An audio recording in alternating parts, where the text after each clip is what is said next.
काय तुला सांगितलं ना 17 वेळेस फोन नको लावतो म्हणून. अरे माणूस कामात असतं काही. निवांत झालो करतो फोन. ठेव आता.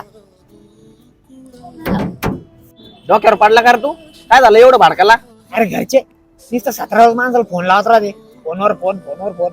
त्याला एवढं बी समजत नाही का रे माणूस कामात आहे का काही. जेव्हा आपण लहान होतो एखाद्या लहानशा खेळण्यासाठी आपण आई वडिलांकडे हट्ट करायचो.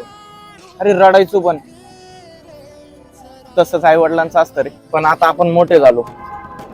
आई वडिलांना आपल्याकडनं जास्त काही अपेक्षा नसते रे. त्यांना हवं असतं फक्त आणि फक्त आपला वेळ आणि प्रेमाचे 2 शब्द. अरे नशिबवान आहे रे तू. तुला कमीत कमी काळजीपोटी फोन तरी येतो. नाहीतर काही काहीच्या नशिबात ते पण नाही रे. हॅलो आई.